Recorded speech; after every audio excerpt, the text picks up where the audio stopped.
Probably one of the biggest issues that I see with students coming out to my live courses is people don't really know how to pack efficiently. So we're going to take care of that with this video.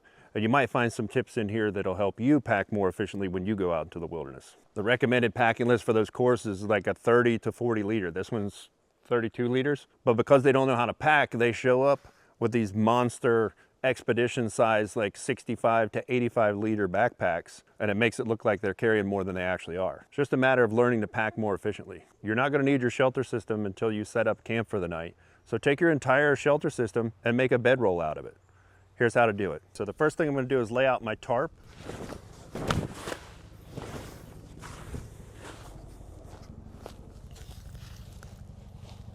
Once I've got that tarp laid out, I'm going to take my blanket and lay it out on top of that. When you lay it out, try to make sure it's centered.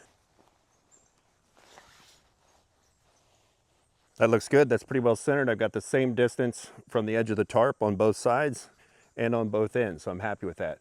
Next thing is I'll put in my bed sleeve.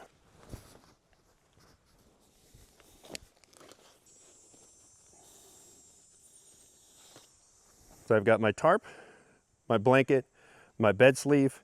If you have any other shelter items that you're not going to need until you set up camp, you can set those inside in the middle, kind of centered. I'm going to put my ridge line in there. If I had tent stakes, I could put it in there. If I had sleep socks and maybe a beanie, I would put it in there as well, but I'm just going to use this for now. Once you've got it to this point, I like to think of it as folding everything in thirds, but really you're kind of basing the size of this roll on how wide you want it to be on your back. So I'm going to fold in.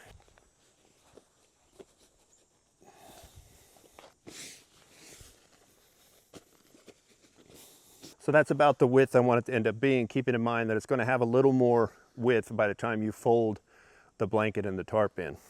But I'm going to use that as my base, pull my blanket in, line it up with that bed sleeve, and then do the opposite side.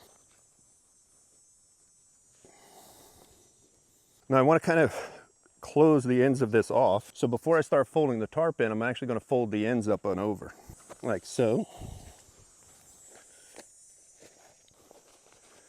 The goal of this obviously being to keep it watertight when it's up on my pack. Doing it this way, make sure there's no exposed edge of that blanket to soak up water if it starts raining on me. Okay, now I'm going to choose a side and I'm going to start folding it in. There's going to be some overlap. People's tarps are different sizes. This particular one is an 8x8. Smallest I go personally is a 7x7. This one I'm just going to work with what I've got. I'm going to fold up to the edge of the blanket and allow for that overlap.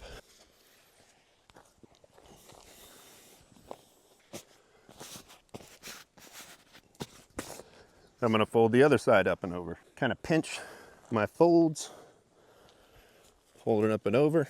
And now because this is such a large tarp, I've got this outer seam here, this outer edge. I'm going to tuck that under.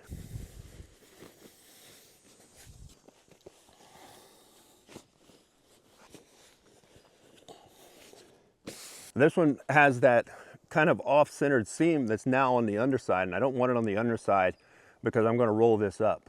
So I want that inner seam to be on the inside, so I need to flip this entire thing over. Next thing to do is just roll this up. When you're rolling this, keep it as tight as you possibly can.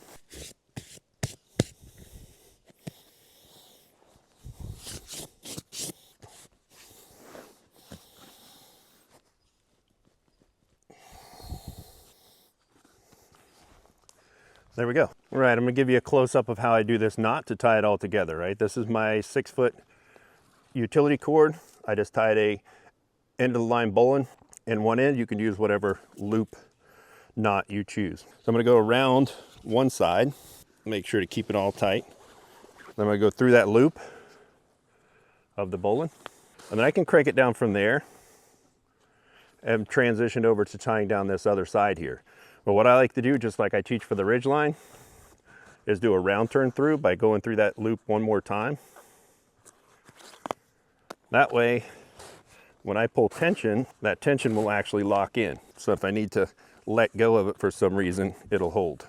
All right, once I've got this secured and tightened off over here, I'm gonna come straight across, go around my bundle again, and I'm gonna do another round turn on this leg by going over once, go over a second time. Now I've created another round turn so that I can capture that tension as I ratchet it down. And once I get to the end, I'll secure that with 2 half hitches. I'll go over the line, pull the end through, lock that, go over it one more time, making that little window, pull the end through, and then tighten that down. Now what you've got is a secure bundle that doesn't have any exposed seams, so it's completely weatherproof. You can lash this to the top or the bottom of your rucksack, and then you have the rest of that room for everything else that you need to pack out. Whenever you load this, just make sure that this seam is facing down so it doesn't catch water coming down if it starts to rain. Now, once you have your bedroll done, that's the majority of the space that was going to try to go into this little 32-liter rucksack, this 32-liter backpack. All I have left to put in there is this. So let's try to pack this smartly. All right, things that I'm going to need least of all, I'm going to put on the bottom. Things I'm going to need first, I'm going to try to put on top or the outsides. First things first, lighter and my backup knife and saw and all on my multi-tool. That goes in my pocket. I don't put that in my backpack. Probably not going to need my repair kit or my strop anytime soon, so I'm just going to put that on the inside somewhere where I can find it. I'll put them in this side pocket. Eating utensil, bush pot, not going to need that until it's time for dinner, so I'll go ahead and load those in. Go ahead and put that in a pocket so I don't lose it. And of course yours is going to be different. Your backpack's going to be different than mine. I'm just showing you how I pack this particular one. GP cloth right in the bottom. I don't need that right away. Poncho I may need pretty quickly. Make it as small as I can, and I'm going to put it in this top pouch up here. Fire kit and my tinder pouch. I can put those on my belt now, or I can wait until I get a little bit further in. Typically I'll put this on my belt right away, but I'm just going to put it inside just to show you that we have a lot of extra room in this pack. Belt knife, I'll put that on my belt, so that doesn't need to go in. I'll take my folding saw, place it inside here. I mean, look at all this room I still have in this. I could even put my water bottle in here. For my haversack, I already kind of have it cross-loaded, so I've got my nav kit in here, I've got my headlamp, I've got all my medical gear. That sort of stuff's already in here. This is part of my scout kit, which I'll go over in another video, but I'm just going to take the haversack and all and place it inside there. And then this isn't even tight, right? I've got a lot of extra room in here, especially for students coming to courses. You got room for your food, snacks, prescriptions, optional items. And again, this is a 32-liter backpack with lots of extra room.